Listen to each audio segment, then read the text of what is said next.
Marvel, you're definitely in Warner Brothers, it's a little bit more like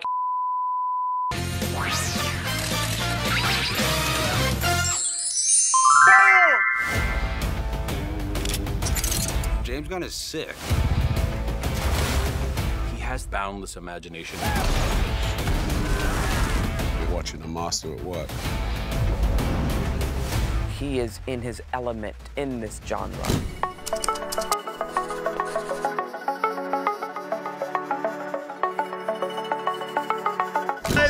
Oh, I've been waiting for this moment for so long since, you know, Guardian of the Galaxy. We met in Japan. Have we met before?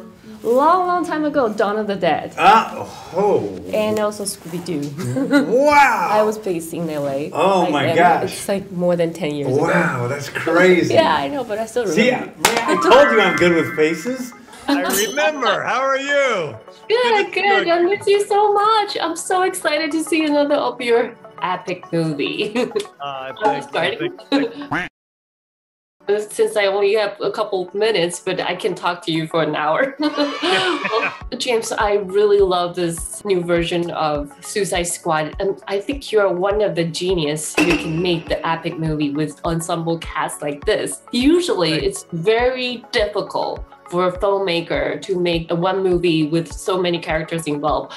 What was the secret behind it? Is that your thing? I think it is my thing. I seem to naturally write a lot of characters, and you know, people ask me why, and I really think it's because I come from a big family, and I grew up with 8 people and a dog in a pretty small house, and they were around all the time. And you know, it was 7 kids who were born in 7 years.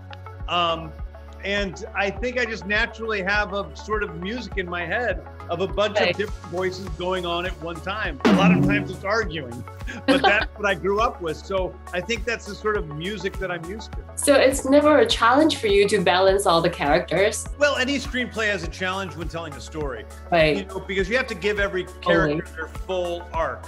But I think that for the most part, it's probably easier for me than telling a story about 1 character or 2 characters, yeah. And I noticed that you love to bring your family. Like, for example, I'm very interesting to know that you actually invite Sean, your brothers, to be the whistle this time. And he's in a lot of different movies of yours. He's always a cameo for your movies. Why was that? Well, he's just a great actor. I mean, Sean was on Gilmore Girls for 7 years here in the United States, and he started acting in my movies when I started making movies when I was 11 years old. So we've worked together since we were kids, and he's my favorite, you know, partner to work with when making a movie. His role in Guardians 3 as Kraglin is very big, and it's great I'm always having a good time when I'm working with Sean. So you're sending him to the special makeup, or it's a motion capture? No, he's doing motion capture, but he's also doing Kraglin, the character that he plays in the first 2 Guardians, that is him, is a much bigger character in Volume 3. Cool. And you know, you're the first and the only director who has directed films with both MCU and DC universe so far. So from your personal experience, do you think it's different or very similar to make superhero films? I think it's similar in a lot of ways, and there are differences just because people are different. So the guys over at Marvel have a different set of personality traits than the people over at DC. I think that, you know, at Marvel, you're definitely making a Marvel movie, even though it's owned by Disney. And in Warner Brothers, it's a little bit more like you're making a DC movie, but it's also very much a Warner Brothers movie.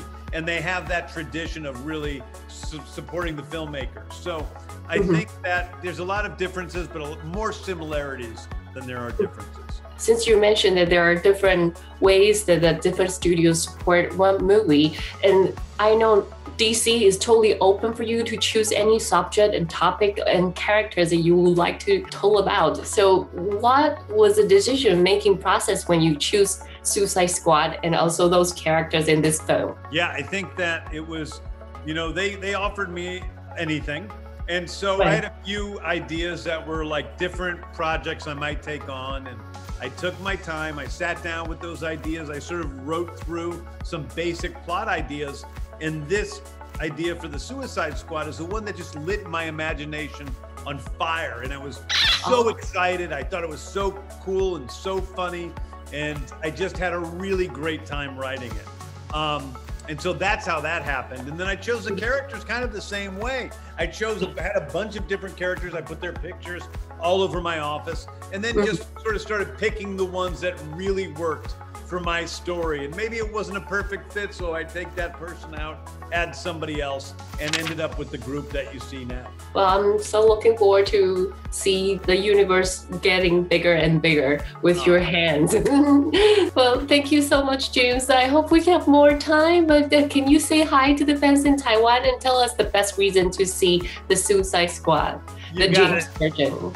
Hello to the fans in Taiwan. Thank you guys for supporting the Suicide Squad. I can't wait for you to see it in the best way possible on a big screen with everything huge and exploding and the best sound system and the best songs of all time. And I love you guys and thank you.